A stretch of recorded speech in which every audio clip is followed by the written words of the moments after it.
1 Samuel chapter 15. Samuel said to Saul, I am the one the Lord sent to anoint you king over his people Israel. So listen now to the message from the Lord. This is what the Lord Almighty says. I will punish the Amalekites for what they did to Israel when they waylaid them as they came up from Egypt. Now, go, attack the Amalekites, and totally destroy all that belongs to them.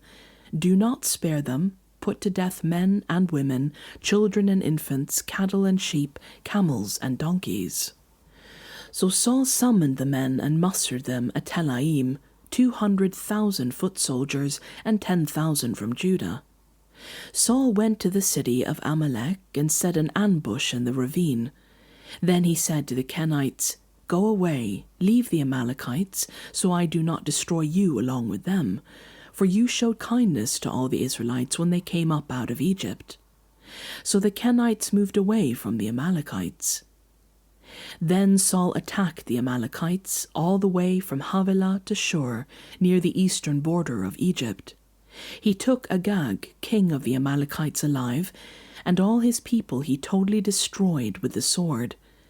But Saul and the army spared Agag, and the best of the sheep and cattle, the fat calves and lambs, everything that was good.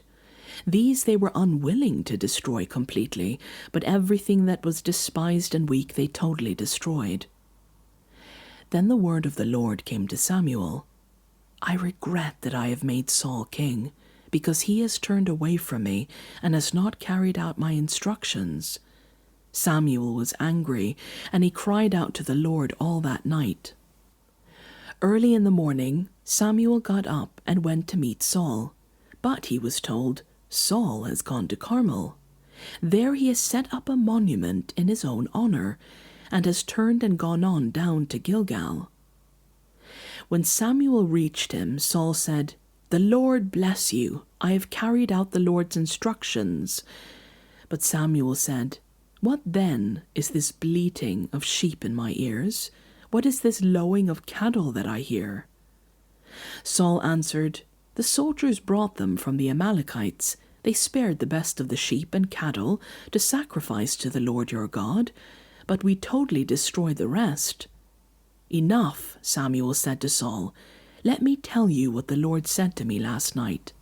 Tell me, Saul replied. Samuel said, Although you were once small in your own eyes, did you not become the head of the tribes of Israel? The Lord anointed you king over Israel, and he sent you on a mission, saying, Go and completely destroy those wicked people, the Amalekites. Wage war against them until you have wiped them out. Why did you not obey the Lord? Why did you pounce on the plunder and do evil in the eyes of the Lord? But I did obey the Lord, Saul said. I went on the mission the Lord assigned me. I completely destroyed the Amalekites and brought back Agag, their king. The soldiers took sheep and cattle from the plunder, the best of what was devoted to God, in order to sacrifice them to the Lord your God at Gilgal. But Samuel replied, Does the Lord delight in burnt offerings and sacrifices as much as in obeying the Lord? To obey is better than sacrifice, and to heed is better than the fat of rams. For rebellion is like the sin of divination, and arrogance like the evil of idolatry. Because you have rejected the word of the Lord, he has rejected you as king. Then Saul said to Samuel, I have sinned. I violated the Lord's command and your instructions.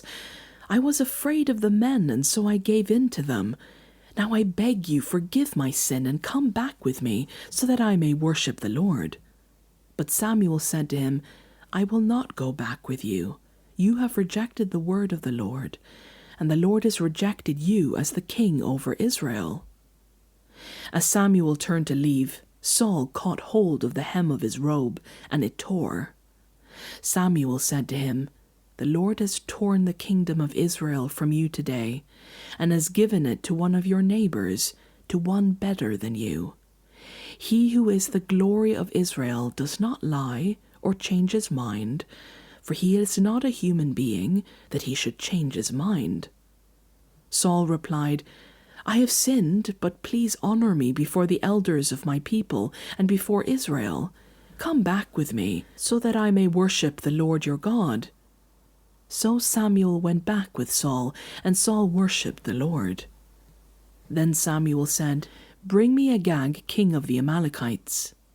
Agag came to him in chains, and he thought, "Surely the bitterness of death is past." But Samuel said, "As your sword has made women childless, so will your mother be childless among women." And Samuel put Agag to death before the Lord at Gilgal. Then Samuel left for Ramah, and Saul went up to his home in Gibeah of Saul. Until the day Samuel died, he did not go to see Saul again, though Samuel mourned for him. And the Lord regretted that he had made Saul king over Israel.